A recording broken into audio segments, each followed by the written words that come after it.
ಇಷ್ಟಲ್ಲಿ ಮೊದಲನೇದಾಗಿ ಮುಖ್ಯವಾಗಿ ಬೇಕಾಗಿರುವಂಥದ್ದು ಶಿಕ್ಷಣ ಇಲಾಖೆ. ಈ ಶಿಕ್ಷಣ ಇಲಾಖೆಯಲ್ಲಿ ಎಷ್ಟೆಲ್ಲ ಹುದ್ದೆಗಳು ಖಾಲಿ ಇದೆ ಅನ್ನುವ ಕಂಪ್ಲೀಟ್ ಡೀಟೇಲ್ಸ್ ಅನ್ನ ಈಗ ಕೊಡ್ತಾ ಹೋಗ್ತೀವಿ.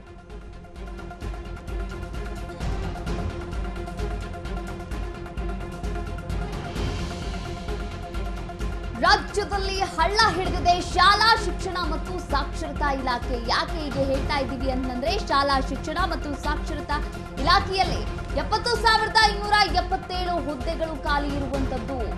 A grade 998. ಹಾಗೆ ಇನ್ನ ಜನರನ್ನ ಪ್ರಜ್ಞಾವಂತರನ್ನಾಗಿಸುವಂತಹ ಇಲಾಖೆಗೆ ಪ್ರಜ್ಞಾಹೀನತೆ ಕಾಡ್ತಾ ಇದೆ. ರಾಜ್ಯದಲ್ಲಿ ಶಾಲಾ ಶಿಕ್ಷಣ ಮತ್ತು ಸಾಕ್ಷರತಾ ಇಲಾಖೆ ಕಳೆಗುಂತಾ ಇರುವಂತದ್ದು. ಇನ್ನ ಮಧು ಬಂಗಾರಪ್ಪನವರು ಏನ್ ಮಾಡ್ತಾ ಇದ್ದಾರೆ ಎನ್ನುವ ಪ್ರಶ್ನೆ ಇಲ್ಲಿ ಭುಗಿಲೇಳ್ತಾ ಇದೆ. ಯಾಕಂದ್ರೆ ಶಿಕ್ಷಣ ಸಚಿವರು ಈ ಬಗ್ಗೆ ಉತ್ತರವನ್ನ ನೀಡಬೇಕಾಗಿದೆ. ಯಾಕಂದ್ರೆ ಪ್ರಜ್ಞಾವಂತರಾಗಿರ್ತಕ್ಕಂಥ ಮಧು ಬಂಗಾರಪ್ಪನವರು ಈ ಪ್ರಜ್ಞಾಹೀನತೆ ಇರುವಂತಹ ಇಲಾಖೆಯನ್ನ ಯಾವ ರೀತಿ ಪ್ರಜ್ಞಾವಂತರನ್ನಾಗಿ ಮಾಡ್ತಾರೆ. ಯಾಕಂದ್ರೆ ಅವರು ಮಧು ಬಂಗಾರಪ್ಪನವರು ಈ ಮುಂಚೆನೆ ಹೇಳಿದ್ರು 11,727 ಹುದ್ದೆಗಳು ಈಗಾಗಲೇ ಖಾಲಿ ಇದೆ, ಅದನ್ನ ಭರ್ತಿ ಮಾಡ್ತೀವಿ. ಯಾಕಂದ್ರೆ ಬರೀ ನಾವು ಪ್ರಾಥಮಿಕ ಮತ್ತು ಪ್ರೌಢಶಾಲೆಯನ್ನ ನೋಡೋದಾದ್ರೆ ಆ ಒಂದು ಹುದ್ದೆಯನ್ನ ನಾವು ಭರ್ತಿ ಮಾಡ್ತೀವಿ ಅಂತ ಒಂದು ಆಶ್ವಾಸನೆಯನ್ನ ಕೂಡ ನೀಡಿದ್ರು. ಆದ್ರೆ ಆ ಒಂದು ಆಶ್ವಾಸನೆ ಈಗಾಗಲೇ ಸರ್ಕಾರ ಬಂದು 1 ವರ್ಷದ ಮೇಲಾದ್ರೂ ಕೂಡ ಯಾವುದೇ ಭರವಸೆಗಳು, ಯಾವುದೇ ಒಂದು ಆಶ್ವಾಸನೆಗಳು ಕೂಡ ಕಾಣಿಸ್ತಾ ಇಲ್ಲ. ಎಲ್ಲ ಅವಿಶ್ವಾಸಗಳು ಅಂತ ಕಾಣಿಸ್ತಾ ಇದೆ. ಎಸ್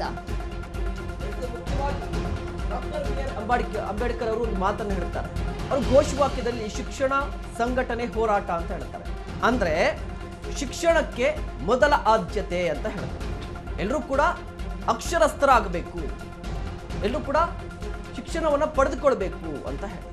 ಬಟ್ ಈಗ ನೋಡಿ, ರಾಜ್ಯದಲ್ಲಿರುವಂಥ ಪರಿಸ್ಥಿತಿಯನ್ನು ನೋಡಿ, ಶಿಕ್ಷಣ ಇಲಾಖೆಯ ಅಂಕಿಅಂಶಗಳು ನಿಮ್ಮ ಮುಂದೆ ಇರುವಂಥದ್ದು. ಶಿಕ್ಷಣ ಇಲಾಖೆಯದ್ದು ಎ ಗ್ರೇಡ್ ಶಿಕ್ಷಣ ಸಂಸ್ಥೆ, ಎ ಗ್ರೇಡ್ ಅಲ್ಲಿರುವಂಥ ಖಾಲಿ ಹುದ್ದೆಗಳು ಮುಖ್ಯವಾಗಿ 998 ಎ ಗ್ರೇಡ್ ಅಲ್ಲಿ ಇರುವಂಥದ್ದು. ಎ ಗ್ರೇಡ್ ಕೆಲಸಗಳು ಹುದ್ದೆಗಳು ಖಾಲಿ ಇರುವಂಥದ್ದು 998. ಇನ್ನು ಬಿ ಗ್ರೇಡ್ ಅಲ್ಲಿ ಬಿ ಗ್ರೇಡ್ ಹುದ್ದೆಗಳು 6,155 6,155. ಸಿ ಗ್ರೇಡ್ ಬರೋಬ್ಬರಿ 60,219 ಸಿ ಗ್ರೇಡ್ ಅಲ್ಲಿ. ಇದು ಶಿಕ್ಷಣ ಇಲಾಖೆಯಲ್ಲಿ ಎಷ್ಟು ಹುದ್ದೆಗಳು ಖಾಲಿ ಇದೆ ಅಂತ ಹೇಳಿ. ಎ ಗ್ರೇಡ್ ಅನ್ನ ಗಮನಿಸಿದಂತಹ ಸಂದರ್ಭದಲ್ಲಿ 998, ಬಿ ಗ್ರೇಡ್ ಅಲ್ಲಿ 6,155, ಸಿ ಗ್ರೇಡ್ ಅಲ್ಲಿ 60,219, ಡಿ ಗ್ರೇಡ್ ಅಲ್ಲಿ 3,355. ಒಟ್ಟಾರೆಯಾಗಿ 70,727 ಖಾಲಿ ಇರುವಂಥದ್ದು ಹುದ್ದೆಗಳು. ಈಗ ಪ್ರಶ್ನೆ, ಮಧು ಬಂಗಾರಪ್ಪನವರು ಸಾಹೇಬ್ರು ಎಲ್ಲ ಕೂಡ ತಿಳ್ಕೊಂಡಿರುವಂಥದ್ದು. ಇಡೀ ಕುಟುಂಬ, ಅವರ ಕುಟುಂಬವನ್ನು ಗಮನಿಸಿದಂತಹ ಸಂದರ್ಭದಲ್ಲಿ ಬಂಗಾರಪ್ಪನವರು ಕೂಡ CM ಆಗಿದ್ರು.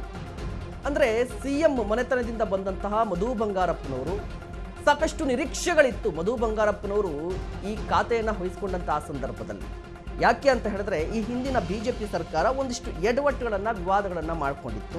ಹೀಗಾಗಿ ಈ ಶಿಕ್ಷಣ ಇಲಾಖೆಗೆ ಸಂಬಂಧಪಟ್ಟಂತೆ ಮಧು ಬಂಗಾರಪ್ಪನವರಿಗೆ ಈ ಖಾತೆಯನ್ನು ಕೊಟ್ಟಂತಹ ಸಂದರ್ಭದಲ್ಲಿ ಸಾಕಷ್ಟು ನಿರೀಕ್ಷೆಗಳಿತ್ತು. ಏನಾದರೂ ಹೊಸದಾಗಿ ಏನಾದರೂ ಕ್ರಾಂತಿ ಆಗುತ್ತಾ ಅಂತ ಹೇಳಿ. ಬಟ್ ಏನು ಕ್ರಾಂತಿ ರೀ, ಮಧು ಬಂಗಾರಪ್ಪನವರೇ ಸಾಹೇಬ್ರೆ, ನೀವೆಲ್ಲ ಕೂಡ ತಿಳಿದಂಥವರು, ಗೊತ್ತಿರುವಂಥವರು, ಬುದ್ಧಿವಂತರು, ಎಲ್ಲವೂ ಕೂಡ ಗೊತ್ತಿದೆ ನಿಮಗೆ. ಆದರೂ ಕೂಡ ಯಾಕೆ ಇಷ್ಟೊಂದು ಹುದ್ದೆಗಳನ್ನು ಖಾಲಿ ಉಳಿಸ್ಕೊಂಡಿರುವಂಥದ್ದು? ಹನುಮಂತಿದು ಶಿಕ್ಷಣ ಇಲಾಖೆ ಖಾಲಿ 70,000 ಹುದ್ದೆಗಳು ಆಲ್ಮೋಸ್ಟ್.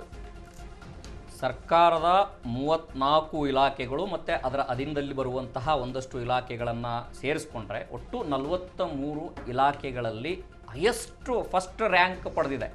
ಶಿಕ್ಷಣದಲ್ಲೇ ಫಸ್ಟ್ ರ್ಯಾಂಕ್ ಶಿಕ್ಷಣ ಇಲಾಖೆ. ಹುದ್ದೆಗಳ ಭರ್ತಿ ಮಾಡುವುದೇ ಇರುವುದರಲ್ಲಿ ನಾವು ಗಮನಿಸಬೇಕಾದಂಥ ವಿಚಾರ ಏನಂತಂದು ಹೇಳಿದ್ರೆ, ಅನೇಕ ಜನ ಶಿಕ್ಷಣ ತಜ್ಞರು ಹೇಳುವಂತಹ ಮಾತು, ಯಾವುದೇ ಒಂದು ದೇಶ ಅಥವಾ ಒಂದು ರಾಜ್ಯ ಒಂದು ಸದೃಢವಾಗಿ ಕಟ್ಟಬೇಕು ಅನ್ನೋಂಥದ್ದಾದರೆ, ಉಜ್ವಲ ಭವಿಷ್ಯ ಕಟ್ಟಬೇಕು ಅನ್ನೋಂಥದ್ದಾದರೆ, ಅಥವಾ ನಾವು ಹೊರ ಜಗತ್ತಿನ ಜಾಗತಿಕ ಮಟ್ಟದಲ್ಲಿ ಪೈಪೋಟಿಗೆ ಇಳಿಬೇಕು ಅನ್ನೋಂಥದ್ದಾದರೆ ಆ ದೇಶದ ಆ ರಾಜ್ಯದ ಪ್ರಾಥಮಿಕ ಹಂತದ ಶಿಕ್ಷಣ ಇದೆಯಲ್ಲ ಅದು ಅತಿ ಮುಖ್ಯವಾಗಿರುತ್ತೆ. ಹಾಗಾಗಿ ಪ್ರಾಥಮಿಕ ಶಿಕ್ಷಣದ ಬೇರೆ ಬೇರೆ ದೇಶಗಳಲ್ಲಿ ನೀವು ತೆಗೆದುಕೊಂಡಂಥ ನಮ್ಮ ದೇಶಕ್ಕೆ ಅನೇಕ ರೀತಿಯ ಒಂದಷ್ಟು ಪ್ರಾಥಮಿಕ ಹಂತದ ಶಿಕ್ಷಣಕ್ಕೆ ಒತ್ತು ಕೊಡುವಂಥ ವಿಚಾರದಲ್ಲಿ ಅನೇಕ ಚರ್ಚೆಗಳಿದ್ದಾವೆ. ಆದರೆ ಬೇರೆ ದೇಶಗಳ ಪ್ರಾಥಮಿಕ ಶಿಕ್ಷಣದ ವ್ಯವಸ್ಥೆಯನ್ನು ನಾವು ನೋಡಿದಾಗ ಅವರು ಉನ್ನತ ಶಿಕ್ಷಣದ ಜೊತೆಗೆ ಮೊದಲು ಭದ್ರ ಬುನಾದಿ ಶಿಕ್ಷಣ, ಇಡೀ ಶಿಕ್ಷಣದ ವ್ಯವಸ್ಥೆಗೆ ಭದ್ರ ಬುನಾದಿ ಹಾಕುವಂಥದ್ದು ಯಾವುದಾದ್ರು ಇದ್ದರೆ ಅದು ಪ್ರಾಥಮಿಕ ಶಿಕ್ಷಣ. ಸೊ ಹಾಗಾಗಿ ಬೇರೆ ದೇಶಗಳೆಲ್ಲರೂ ಕೂಡ ಪ್ರಾಥಮಿಕ ಶಿಕ್ಷಣಕ್ಕೆ ಒತ್ತು ಕೊಟ್ಟ ಹಾಗೆ ನಮ್ಮ ದೇಶದಲ್ಲಿ ಒಂದಷ್ಟು ಚರ್ಚೆಗಳಿರುವಂಥದ್ದು ಒತ್ತು ಕೊಡ್ಲಿಕ್ಕೆ ಆಗ್ತಾ ಇಲ್ಲ ಅನ್ನೋಂಥದ್ದು. ಅದೇ ರೀತಿಯಾಗಿ ಕರ್ನಾಟಕದ ಮಟ್ಟಿಗೆ ಬಂದಂಥ ಸಂದರ್ಭದಲ್ಲಿ ಕರ್ನಾಟಕದಲ್ಲಿ ಎಜುಕೇಷನ್ ಆ್ಯಕ್ಟ್ ಇದೆ, ಅನೇಕ ನಿಯಮಗಳಿದ್ದಾವೆ ಶಿಕ್ಷಣಕ್ಕೆ.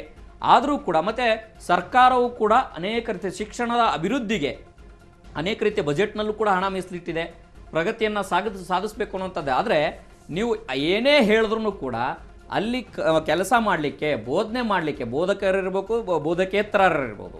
ಒಂದು ಶಿಕ್ಷಣ ಸಂಸ್ಥೆ ರನ್ ಆಗ್ಬೇಕಂದ್ರೆ ಸ್ವತಃ ಶಿಕ್ಷಣ ಸಚಿವರಾದಂಥ ಮಧು ಬಂಗಾರಪ್ಪ ಅವರೇ ಅನೇಕ ರೀತಿಯ ಶಿಕ್ಷಣ ಸಂಸ್ಥೆಗಳನ್ನ ಹೊಂದಿದ್ದಾರೆ. ಅವ್ರಿಗೂ ಕೂಡ ಒಂದು ಶಾಲೆ ಯಾವ ರೀತಿ ರನ್ ಆಗುತ್ತೆ ಅನ್ನುವಂತಹ ಜ್ಞಾನ ಇದೆ, ಇಲ್ಲದೆ ಇಲ್ಲ ಅನ್ನೋಂಥದ್ದು ಮಾತುಗಳಿಲ್ಲ. ಯಾಕೆಂತಂದು ಹೇಳಿದ್ರೆ ಒಂದು ಶಾಲೆ ರನ್ ಆಗ್ಬೇಕಂತಂದು ಹೇಳಿದ್ರೆ ಶಿಕ್ಷಕರು ಬೇಕು.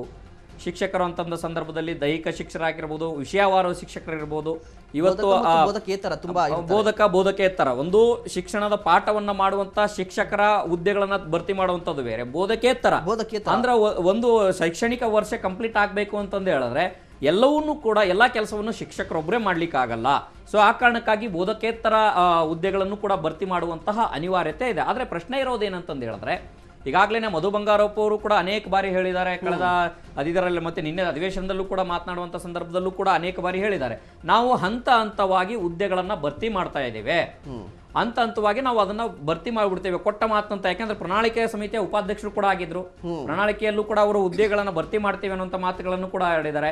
ಸೊ ಆ ಮಾತು ನಮ್ಗೆ ನೆನಪಿದೆ, ಆದ್ರೆ ನಾವು ಭರ್ತಿ ಮಾಡ್ತೇವೆ ಅನ್ನೋದು. ಆದ್ರೆ ಎಷ್ಟರ ಮಟ್ಟಿಗೆ ವೇಗ ಪಡೆದಿದೆ ಆ ವಿಚಾರ, ಹೌದು ಆ ವಿಚಾರ ಎಷ್ಟರ ಮಟ್ಟಿಗೆ ವೇಗ ಪಡೆದಿದೆ ಅನ್ನೋಂಥದ್ದು ಜೊತೆಗೆ ಸಚಿವರ ಆಸಕ್ತಿ ಏನು?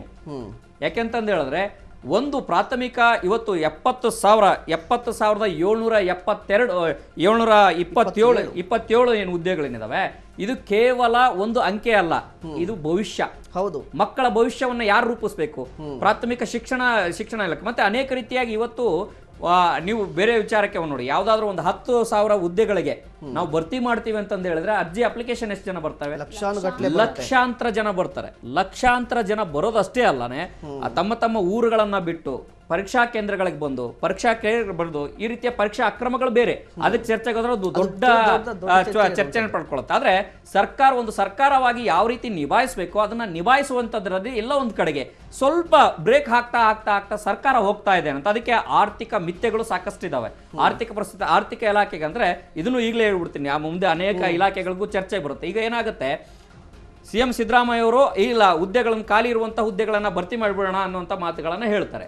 ಒಂದು ಇಲಾಖೆ ತೆಗೆದುಕೊಂಡು ಹೋಗುತ್ತೆ ಪ್ರಸ್ತಾವನೆ, ಇಷ್ಟು ಹುದ್ದೆ ನನ್ನ ಇಲಾಖೆಗೆ ಇಷ್ಟು ಹುದ್ದೆಗಳು ಬೇಕಾಗಿದೆ, ನೀವು ನನಗೆ ಅನುಮತಿ ಕೊಡಬೇಕು ಅನ್ನೋಂಥದ್ದು. ಆ ಪ್ರಸ್ತಾವನೆ ಆರ್ಥಿಕ ಇಲಾಖೆ ಮುಂದೆ ಹೋಗುತ್ತೆ. ಆರ್ಥಿಕ ಇಲಾಖೆ ಮುಂದೆ ಹೋದಂಥ ಸಂದರ್ಭದಲ್ಲಿ ಆ ಇಲಾಖೆ ಅನುಮತಿಯನ್ನು ಕೊಡುವಂಥ ವಿಚಾರದಲ್ಲಿ ಮೊದಲು ಇಡೀ ವ್ಯವಸ್ಥೆ ಸರ್ಕಾರದಲ್ಲಿ ಯಾವ್ಯಾವ ಇಲಾಖೆಗೆ ಎಷ್ಟೆಷ್ಟು ದುಡ್ಡು ಹೋಗಿದೆ, ಯಾವ್ಯಾವ ಇಲಾಖೆ ಎಷ್ಟು, ಈ ಸಂದರ್ಭದಲ್ಲಿ ನಾವು ಹುದ್ದೆಗಳನ್ನ ಭರ್ತಿ ಮಾಡಬಹುದಾ ಇಲ್ವಾ ಅನ್ನುವಂತಹ ಒಂದಷ್ಟು ವಿಚಾರಗಳನ್ನ ಚಿಂತನೆ ಮಾಡಿ, ಈಗ ಅಗತ್ಯ ಇಲ್ಲ ಅನ್ನೋಂಥದ್ದು, ಈಗ ಸದ್ಯಕ್ಕೆ ಆಗ್ತಾ ಇಲ್ಲಪ್ಪ ನನ್ನ ಕಡೆಗೆ ಅನ್ನೋಂಥದ್ದಾದ್ರೆ ಆ ಒಂದು ಪ್ರಸ್ತಾವನೆಯನ್ನ ಪೆಂಡಿಂಗ್ ಅಲ್ಲಿ ಇಡುವಂತಹ ಕೆಲಸವನ್ನು ಆರ್ಥಿಕ ಇಲಾಖೆ ಮಾಡುತ್ತೆ. ಸೊ ಹಂಗಾಗಿ ಒಟ್ಟಾರೆಯಾಗಿ ಹುದ್ದೆಗಳನ್ನ ಭರ್ತಿ ಮಾಡುವಂತ ವಿಚಾರ ಆಗಿರ್ಬೋದು, ಅಥವಾ ಈ ರೀತಿಯ ಭರವಸೆಯನ್ನು ಕೊಟ್ಟ ನಂತರದಲ್ಲಿ ಅದನ್ನ ಇಂಪ್ಲಿಮೆಂಟ್ ಮಾಡುವಂತ ವಿಚಾರದಲ್ಲಾಗಿರ್ಬೋದು, ಯಾವತ್ತೂ ಕೂಡ ಆರ್ಥಿಕ ಶಿಸ್ತು ಇದೆಯಲ್ಲ, ಆ ಆರ್ಥಿಕತೆ ಬೆಂಬಲ ಇದ್ದಂತ ಸಂದರ್ಭದಲ್ಲಿ ಮಾತ್ರ ಉದ್ಯೋಗಗಳು ಭರ್ತಿ ಮಾಡ್ಲಿಕ್ಕೆ ಸಾಧ್ಯತೆ. ಆದ್ರೆ ಎಲ್ಲರೂ ಕೂಡ ಇಡೀ ರಾಜ್ಯ ನಿಮ್ಮನ್ನ ಸೇರ್ಕೊಂಡಂಗಂತೆ ಮತ್ತೆ ಇಡೀ ರಾಜ್ಯದ ಜನರ ಮನವಿ ಏನಂತಂದು ಹೇಳಿದ್ರೆ, ಮೊದಲು ನೀವು ಯಾವ ಇಲಾಖೆಗಳಿಗೆ ಕೊಡ್ತಾರೆ, ಸಹಜ ಯಾವುದೇ ಒಂದು ಯೋಜನೆಯನ್ನ ತೆಗೆದುಕೊಂಡಂತ ಸಂದರ್ಭದಲ್ಲಿ ಅಥವಾ ಯಾವುದೇ ಒಂದು ಸರ್ಕಾರ ಒಂದು ಕೆಲಸವನ್ನು ಮಾಡ್ಲಿಕ್ಕೆ ಹೊರಟಂತ ಸಂದರ್ಭದಲ್ಲಿ ಅದಕ್ಕೆ ಅನೇಕ ರೀತಿಯಂತ ಒಂದು ಪರವಾಗಿ ಆದಂತ ಚರ್ಚೆ ಶುರುವಾಗುತ್ತೆ, ವಿರೋಧವಾದಂತ ಚರ್ಚೆ ಶುರುವಾಗುತ್ತೆ. ಆದ್ರೆ ನಮ್ಮ ಪ್ರಶ್ನೆ ಇರೋದೇನಂತಂದು ಹೇಳಿದ್ರೆ, ನೀವು ಮೊದಲು ಯಾವುದೇ ಗ್ಯಾರಂಟಿ ವಿಚಾರಗಳಿಗೆ ಆಮೇಲೆ ಬರೋಣ. ಅನೇಕ ರೀತಿಯ ಚರ್ಚೆಗಳು ಇದಾವೆ, ಸಾಧಕ ಬಾಧಕಗಳು ಇದಾವೆ. ಯಾವುದೇ ಆಗಲೇ ಹೇಳ್ದಂಗೆ ಯಾವುದರ ಒಂದು ಯೋಜನೆಯನ್ನು ಪ್ರಾರಂಭ ಮಾಡುವಂಥ ಸಂದರ್ಭದಲ್ಲಿ ಅದರದೇ ಆದಂಥ ಸಾಧಕ ಇರ್ತದೆ, ಬಾಧಕ ಇರ್ತದೆ. ಆದರೆ ಮೊದಲು ನೀವು ಪ್ರಾಥಮಿಕ ಶಿಕ್ಷಣ ಇಲಾಖೆಗೆ ಒತ್ತು ಕೊಡಬೇಕು ಅನ್ನೋಂತಹ ರಿಕ್ವೆಸ್ಟ್ ಅನ್ನ ಮಾಡಬೇಕಾಗತ್ತೆ. ಯಾಕೆಂತಂದು ಹೇಳಿದ್ರೆ ಇವತ್ತಿಗೂ ಕೂಡ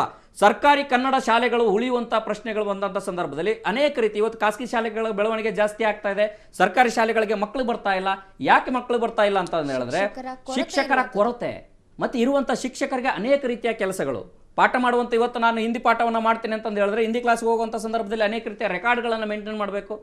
ಒಬ್ಬ ಶಿಕ್ಷಕ ಇರುವಂಥ ಶಿಕ್ಷಕರು ರೆಕಾರ್ಡ್ ಮೇಂಟೈನ್ ಮಾಡಬೇಕು, ಶಾಲೆಯನ್ನ ಮೇಂಟೈನ್ ಮಾಡಬೇಕು, ತರಗತಿಯನ್ನ ಮೇಂಟೈನ್ ಮಾಡಬೇಕು, ಮಕ್ಕಳ ವಿದ್ಯಾಭ್ಯಾಸ. ಮತ್ತೊಂದು ಕೆಲಸ ಕೂಡ ಇರುವಂಥದ್ದು ಏನಂದ್ರೆ ಅವರಿಗೆ ಬರೀ ಬೋಧನೆ ಮಾಡೋದಷ್ಟೇ ಅಲ್ಲ, ಜೊತೆಗೆ ಈ ಸರ್ವೆಗಳನ್ನ ಮಾಡಬೇಕಾಗುತ್ತೆ. ಆ ಸಂದರ್ಭದಲ್ಲಿ ಮತದಾನ ಪ್ರಕ್ರಿಯೆ ನಡೆಯುವಂಥ ಸಂದರ್ಭದಲ್ಲಿ ಅಂದ್ರೆ ನಿಮಗೆ ಕೆಲಸಕ್ಕೆ ಬಿಟ್ಟು ಬೇರೆ ಕೆಲಸಗಳು ಕೂಡ ಜಾಸ್ತಿ ಆಗ್ತಾ ಇರೋದ್ರಿಂದ ಒತ್ತಡ ಕೂಡ ಜಾಸ್ತಿ ಆಗ್ತಾ ಇದೆ. ಇದರಿಂದ ಸಾಕಷ್ಟು ಆತ್ಮಹತ್ಯೆಗಳು ಸಂಭವಿಸ್ತಾ ಇರುವಂಥದ್ದು. ಅದ್ರ ನೋಡಿ, ಸಮಸ್ಯೆ ಇರುವಂಥದ್ದು ಸರ್ಕಾರದ ಸಮಸ್ಯೆ, ಬಟ್ ಅದರ ಪರಿಣಾಮ ಮತ್ತು ಪ್ರಭಾವ ಎಲ್ಲಿಂದ ಎಲ್ಲಿಗೆ ಹೋಗುತ್ತೆ ಅಂತ ಹೇಳಿದ್ರೆ ಮಕ್ಕಳ ಮೇಲೆ ಪರಿಣಾಮ ಬೀರುತ್ತೆ, ಪ್ರಭಾವ ಬೀರುತ್ತೆ. ಇದ್ರ ಜೊತೆಗೆ ರಾಜ್ಯದ ಅಭಿವೃದ್ಧಿ ಮೇಲೆ ಪ್ರಭಾವ ಬೀರುತ್ತೆ.